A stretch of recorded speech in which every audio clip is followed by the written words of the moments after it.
in the world, but not of the world. Romans 12:2 says, "Do not conform to the pattern of this world, but be transformed by the renewing of your mind.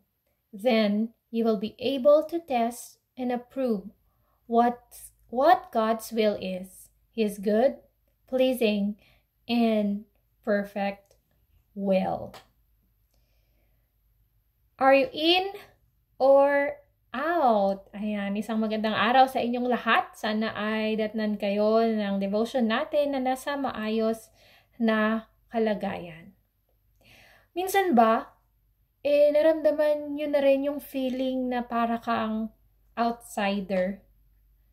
Yung parang hindi ka napapansin or parang hindi umaayon yung character mo, parang iba ka sa iba.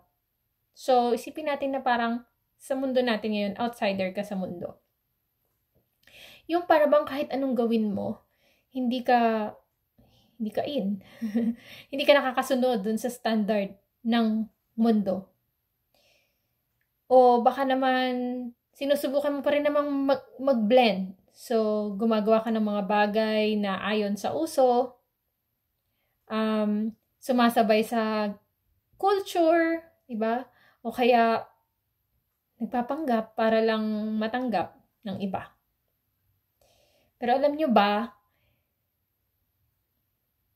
ang mga youth, kayo, sinasabi natin mga Christian youth, baka naman kasi hindi talaga kayo nakakasunod sa standard ng mundo or parang feeling mo hindi ka makasabay, kasi naman, baka naman hindi ka talaga para doon. So, bilang mga Christian youth, ano ba yung iisipin natin? Tinawag tayo na mamuhay ng iba sa iba. Pwede ba yun? Parang ayoko nun, no? Baka yun yung sabihin niyo, ayoko nga nun, ayoko nga maging iba eh. Gusto ko nga, same nga sa kanila eh. Same sa ginagawa ng marami. Pero tinawag tayo, hindi tayo tinawag para sumunod sa agos ng mundo. Kundi, tinawag tayo para maging mga salt and light. Yeah? So, kung babasahin natin yung Matthew 5:13-16, nandun nakalagay that we are the salt of the world, we are light of the world. Pero paano ba natin mapapanatili yung pagiging in hindi sa mundo, kundi in sa plano ng Lord sa atin. In sa plano ng Lord, pero out tayo sa mata ng mundo. Gusto nyo ba yun? Okay, 3 katotohanan lang na aalalahanin natin.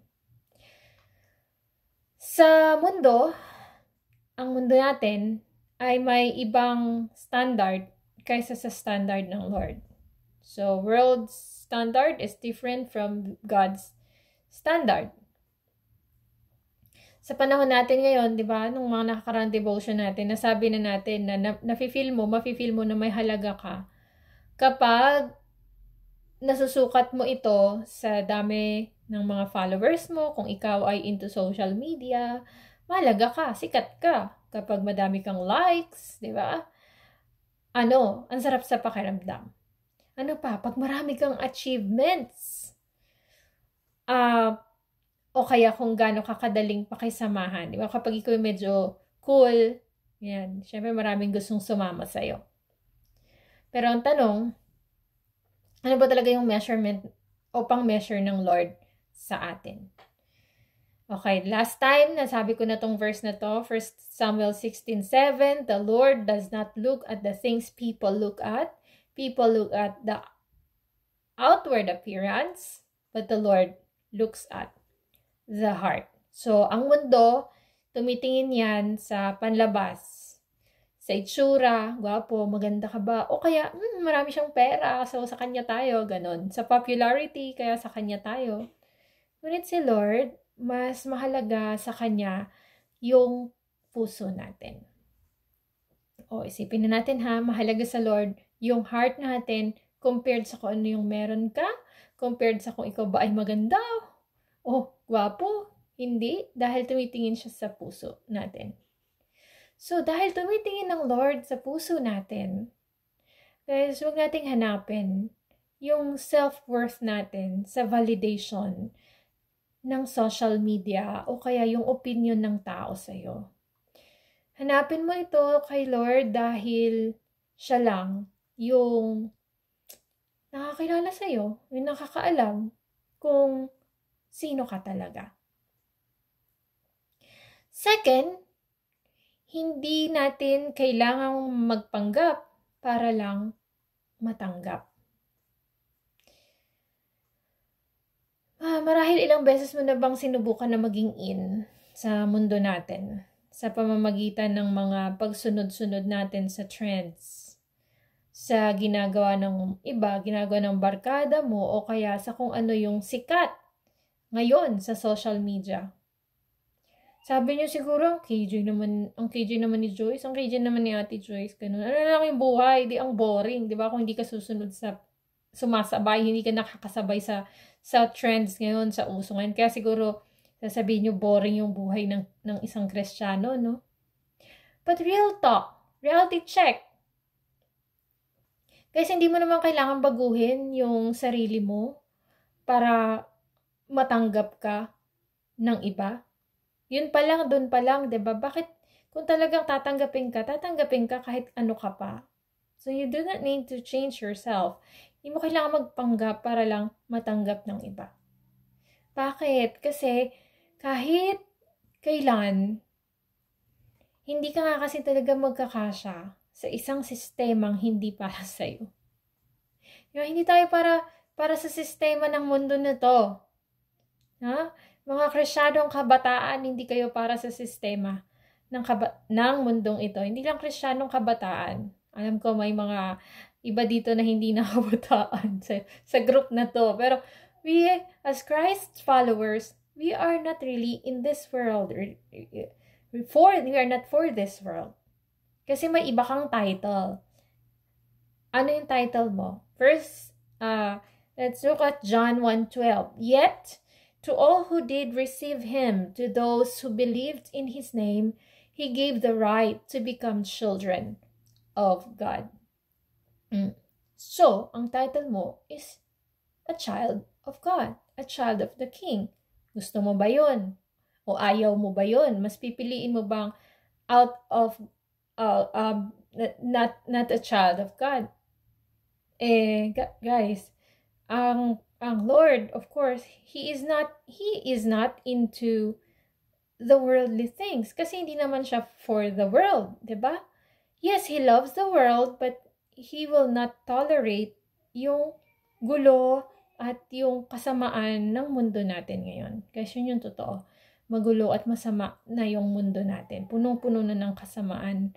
Punong-puno na ng sins that does not please our Lord. So, hindi natin kailangang habulin yung validation ng iba. Hindi mo kailangang maging someone na hindi naman talaga yun yung ikaw. Hindi mo kailangang i-compromise yung faith mo para lang matanggap ka ng iba. Tandaan mo, kay Lord, tinanggap ka na niya. Ano ka pa man, noon pa man. Kahit hindi tayo karapat-dapat, noon pa man mahalaga na tayo sa Kanya. At higit sa lahat, hindi natin kailangan magsuot ng maskara para lang mahalin ka niya. Kasi even before, yet, di ba sabi sa Romans 5:8, yet while we were still sinners, Christ died for us. So, gano'n ka man, noon ka pa man na hindi na tayo karapat-dapat. Noon pa man hindi na tayo, marumi na tayo sa paningin ng Lord. But still, He considered us kung bakit siya namatay sa cross because of our sins. Because He wants to save us. So, huwag tayo matakot manindigan sa tama kahit na iba yung ginagawa ng karamihan. Mas maging bold, mas maging courageous, mas maging matapang ka na ipaglaban yung faith mo, ipaglaban yung paniniwala mo. piliin natin yung mga kaibigan at yung mga influencers na magpapalakas ng faith natin. Hindi yung mga friends, influencers na siyang maglalayo sa atin sa Lord. And thirdly, ang tunay na pagbabago nagsisimula syempre sa atin, sa isip natin. Minsan, iniisip natin, okay lang, sumunod sa uso, basta di naman ako gumagawa ng masama. May point. Pero another point to consider, paano pala kung dahan-dahan ka na hinuhubog ng ginagawa mo, yung mga sinasabayan mong gawa ng mundo. Sabi sa 2 Corinthians 5:17, therefore, if anyone is in Christ, the new creation has come, the old has gone. Take note, the old is gone, the new is here. So, if you say, yes, I am a follower of Christ, yes, kilala ko si Jesus, tinanggap ko na siya sa buhay ko, so, hindi mo lang babaguhin yung pag-uugali mo, but siya mismo, babaguhin niya yung buong pagkatao mo. Pero paano ito mangyayari? Dapat hayaan natin si Lord na baguhin yung isip natin, baguhin yung puso natin. Surrender. Let us surrender our all to Him. Paano? Paano pa? Mag-invest tayo ng time in reading our Bibles. Mag-invest tayo ng time in prayer. Kung kaya nating buksan araw-araw, oras-oras, minuto yung mga phones natin, sana hindi natin nakakalimutang basahin yung salita ng Lord. Sana hindi din natin nakakalimutan na manalangin, kausapin man lang siya, kahit saglit lang. So, yung isip natin kasi palaging bombarded ng mga worldly influences. Kaya dapat natin din itong punuin ng mga truths that comes from our God. So, maging aware tayo sa mga bagay na ini-entertain natin. Be observant sa mga bagay na ini-entertain mo. Yung music na pinapakinggan mo, was that helpful for you? Yung movies na pinapanood mo, was that empowering? Yung mga social media content natin, was that helpful for you? Was that helpful for other people na nakakabasa? Nakakatulong ba ito sa pag-empower ng different aspect of your life, lalong-lalo na yung spiritual aspect? O mas ini-influence tayo nito na mas maging makamundo? So again, babalik tayo sa tanong na are you in or out? Hindi natin may iwasan yung mundo, pero ang tanong, ikaw ba ang nakaka-impluwensya sa mundo o ang mundo ang nakaka-impluwensya sa'yo?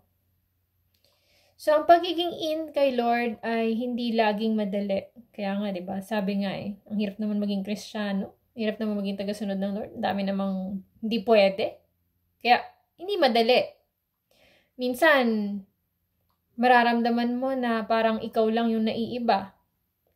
Ikaw lang yung lumalaban. Ikaw lang yung hindi sumasabay. Pero tandaan natin, mas mabuting maging out sa mundo kung ang kapalit naman nito maging in sa plano ng Lord.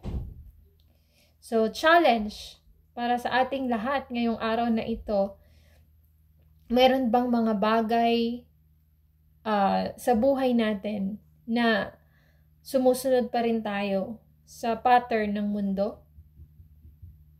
Ano ba yung isang bagay na pwede nating baguhin ngayon para mas maging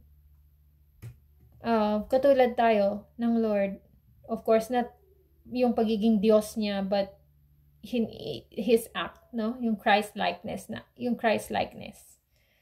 Yung pag-iisip at yung pamumuhay natin. So, ano ang gagawin mo sa araw na to at sa mga susunod pa para mas in ka sa plano ng Lord at out naman sa makamundong mga gawain?